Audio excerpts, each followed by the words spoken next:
And welcome to the global edition of ACY Securities The Chat. And with me this morning I have Aladarish, who's head of global sales, and we're here to talk to you about markets and the opportunities that markets hold and our products hold for you. But first news overnight, Ella, Bank of England surprised many people with a rate hike. I have looked at the 25-year chart of the Bank of interest rates in the UK, and it's really a non-event. In other words, there's a whole lot more hiking to be done around the world. And as we know, yesterday the Fed said they're forecasting themselves to hike 3 times, but we know that the Fed gets forecasts of themselves very, very wrong, right? So I'm forecasting 5 rate hikes in 2022. What are your thoughts? Well, it's honestly surprising. You see a hike of 0.25, right? It's to basically try to deal with the inflation that's going on. But there's a lot of COVID cases. How do you feel like this is going to affect? Yeah, I mean, in the last few days, actually, the mobility data around London has seen office workers, 50% of office workers or 50% of the previous traffic not appear. So all of a sudden, the number of people going into the City of London has halved in just a matter of a few days. So people are self-regulating, if you like, on this whole situation. And it is horrific there. I mean, 75,000 new cases, but again, how many hospitalizations? Unfortunately, there is a hospitalization surge. People are worried about how bad that will get. Did you see in New South Wales this morning, in Australia, New South Wales, 2,200 cases. For us, that's a lot. It's a big jump. And our hospitals have been placed on red alert. So they must know something they're not quite telling us to do that. True. Do you think the RBA is going to follow the BOE in England? Well, I mean, the RBA should be ahead of both the Bank of England and the Federal Reserve. We've had a stronger economy sooner. We've got interest rates at 0.1%. We've had bond buying. I mean, it's been complete nonsense. And I said so in real time 6 months ago. It was complete nonsense what the RBA was doing in Australia. And we should never have had a bond buying program. And interest rates should have gone up 3 months ago. So hopefully they will be going up soon. They have to go up. You can't sit on historic crisis, economic crisis levels when, quite honestly, there is not an economic crisis. It doesn't matter even if we had a little smaller negative growth again. We are having below trend growth. I'm not forecasting a super strong economy. It's just that we're going to have below trend growth, and you don't need crisis interest rate settings that are creating asset bubbles in the property market and elsewhere. So when do you think the RBA is actually going to make a change? Is it going to be in January, February, March? Because they're 2 very different things, right, everyone? There's 2 questions. Whenever you think of the RBA, there's two questions. One is, what should the RBA do? So that's for intelligent people to work out what the Central Bank of Australia should be doing. And then the second question is, so that's what the RBA should do. What will the RBA do? And that's entirely different, right? Because it's the reverse Bank of Australia. So they will be looking in the rear vision mirror until they've got enough data that makes their movement so confident, which means they're always behind the curve by definition. So the RBA should have already hiked. When will it hike? It'll probably hike after the Fed, because that's kind of how they earn their money, is by following what the Federal Reserve does, saying what the Federal Reserve says, with a delay of a big delay. So that's what the RBA does. So the RBA will be late hiking. And the reason I go on about this so much, Ella, is that, and why I'm a little bit passionate about it, it's actually going to cause a lot of harm to our economy further down the track. Because what it means is, by not preempting what's happening in the world, central banks fall behind the curve, and then they have to do these monumental rate hikes. It's, for instance, when going into a crisis, instead of beginning to cut early just in case, not waiting for data, just looking out the window. I call what I do look out the window economics. And we've got great windows here at ACY, by the way, everyone. So a great view of the world, 360 degrees. And when you look out the window and you apply common sense to the world, you could see early on you needed to do some preemptive rate cuts. For instance, going into the GFC. But Reserve Bank of Australia, Reverse Bank of Australia, was the only central bank in the world to raise interest rates 3 times in the middle of the GFC, and then have to cut rates catastrophically. So what I'm saying is, if you move and you preempt things that look like they could happen in the economy, if you move early, your whole interest rate cycle can be a calmer curve. if you move too late on everything, crisis, then you have to smash interest rates lower. Then you're too late to raise rates, you get the same thing happening in reverse, and they're going to have to bang rates higher really aggressively. They'll overdo it then. And then the economy will contract again. Yes. You know, in the GFC rate hikes, they caused a recession in New South Wales and Victoria. So they'll do that again to the economy. And so you create these waves within the economy that are of a greater amplitude than they need to be. So you create this roller coaster boom-bust cycle, or whatever the natural boom-bust cycle is, you add fuel to that and you extenuate that by poor central bank governance. Yes. So, you know, it is a real problem. Yeah, so it seems there's a bit of an uncertainties with the RBA in Australia. We don't know what they're doing and when are they going to do it. What do you think there are opportunities in the Australian market in terms of the Australian dollar? Right. Is it a good time to buy, good time to sell? Right. And what about the ASX, for example? Yeah, so Australia has, there's a lot in that, Alla. Well done, you've put it all out there. Yeah. The Australian situation is, as a trading nation, the global economy, the state of the global economy, the external aspect of what's going on, the value of our currency are all very important to our domestic economy because they do flow through. We've had the experience of, you know, it's something like 24% of Australians now were either born overseas or their parents were born overseas. That's the highest number anywhere in the world. The next country closest to that is around 13%. So we are an extreme case. And we had that support to our economy, our domestic economy, vanish over the last 2 years.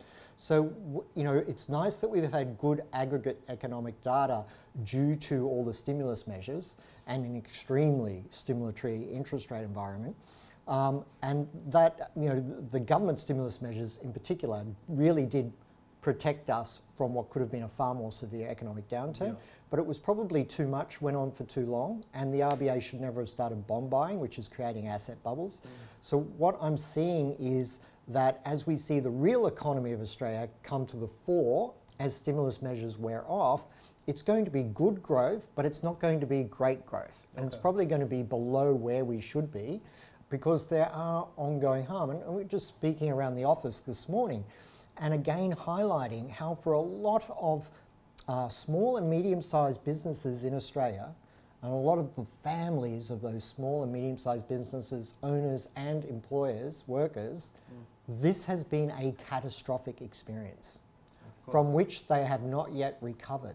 And that is long-term economic damage on top of the human tragedy of it all. And you know, you probably know some cases yourself where things like that happen. Yeah, a few friends of mine actually contracted COVID. Yes. Both here in Australia. And you had a business friend with some gyms or something? Actually, a friend of mine actually contracted COVID. He was fully vaccinated, and it was tough for a couple of weeks for him. But, so that's the individual level. Did you have a friend who owned a gym or something? He had to close the business? Yes. Actually, a friend of mine who owns a gym, there was a case, and they had to close for at least, I think, 2 weeks. Yeah. So it's definitely harming businesses and small businesses and the economy.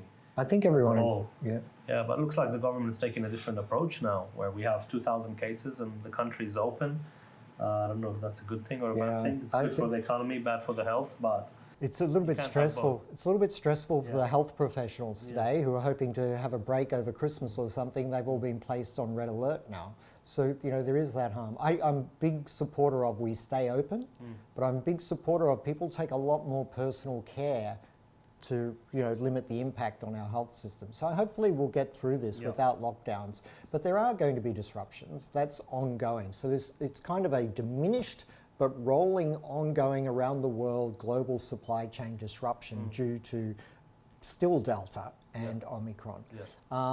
But in terms of the Australian markets that you asked about in the outlook, I am bearish Australia. You know, I am Australian, therefore I am Asian, therefore I am proud to be in Australia. And I've got to say, quite objectively, that our internal situation will not be as great as our political leaders and the RBA governor have been telling us they would be. Everyone said there'd be this boom coming out of lockdowns. It was just like this small bounce coming out of lockdowns in economic behaviour and activity. And they're far too optimistic about the future. It could have something to do with an election next year, that for some reason our leaders are very optimistic about the future. I think it's going to be an ongoing struggle without normal immigration, without normal global travel, with a diminished trade, given that China is slowing so much, given our deteriorated relationship with China. That's not, we're not going to be increasing our exports in volume, at least, to China. Especially with iron ore now, and with demand dropping from China because of the real estate issues that they're facing there. So it's a massive challenge in Australia for sure, in terms of mining, the markets, the Australian dollar. But what about the US dollar? What about America? Are they looking better? I think I think the US is looking a little bit better, but again, it's going to have below trend growth. And they will be hiking rates, as I said, 5 times next year. But hopefully they won't be able to hike. They won't have to hike as aggressively towards the end of the year or into 2023 as the RBA will have to do, because it starts late. So the later you start, the more aggressive the rate hike cycle. So that's why I'm a little bit more worried about Australia than the US. And I think the US dollar will be strong because all of this ongoing uncertainty about Omicron now, and the fears of Omicron may in fact be greater than the reality of it. It's just that it's still early days and we're not entirely sure, right? But it will cause supply chain disruption. And in amidst that uncertainty, people will still flock to the US dollar as a safe haven. So I think the US dollar will be strong. We saw a good rally in sterling. I'm not sure that will be sustained, because really it's a people who've only been in markets for a few years think low interest rates are normal. They're not. You just have to look at a 25-year chart, and rates go a lot higher than this. So I think the Fed hiking 3 to 5 times next year will see the US dollar again assert itself relative to sterling, but certainly euro. And as I said, I'm bearish Australia, so I'm bearish the Australian stock market. I have been for 4 months. People don't realise it, but the Australian stock market's been weak for 4 months now, a third of a year, and people are still excited about it, which is pretty remarkable sentiment, right? But I think, and the Australian dollar, I put out a forecast when it was at 77.45, that it was 70 cents. We've done that. And then at 71 cents, I said it's probably going to 65 next year. So 65 cents in 2022, everyone. And 2023 for the Australian dollar, you heard it here. I think it's a risk of 58 cents. But I think 65 cents is a reasonable target given what's going on in the world, and we are a trading nation. So now, quickly, sorry, it took up all that economic space. So what's happening in the global space for ACY? Well, look, it's been challenging in the last couple of years, obviously because of travel bans in Australia. We're not allowed to leave the country easily. You need permissions and so on. So it's a bit of a challenge, but we still achieved a lot in the past couple of years. So even without being able to travel, we actually set up a few partnerships and offices in Asia Pacific. So what would be the highlights of that, the locations around the world? Yeah, so basically we actually set up an operation this year in Malaysia, in Vietnam, in the Philippines, in Thailand, and our operation is expanding in the Middle East as well. So we set up an office in Saudi Arabia. It's a representative's office, and we're going to set up another one actually in another city in Saudi Arabia. ACY is also looking into obtaining a license in Dubai, so we actually applied for a license, and we hope to be in Dubai by mid next year, hopefully. That's very exciting. That's going to be very, very exciting. So as you know, ACY has gained a very big following and a very big name in Asia Pacific, in China region, Malaysia, Vietnam, and so on. And in the last couple of years, we gained a lot of attraction in the Middle East. There is a very big market for us. It really is. It really is the Australian firm doing well on the global stage. Yes, definitely. So that's a message we have to get out there to you more and more. And Dubai is really interesting because it's been such an important travel hub for so long. And obviously it's always had a lot of financial power, but I think it's starting to take on more of a kind of New York role or a Hong Kong role for that region, Dubai. Yes, it's actually a very interesting region, Dubai. It's been growing very fast in the last, 20 years. And there's a lot of advantages for global organizations to be in Dubai.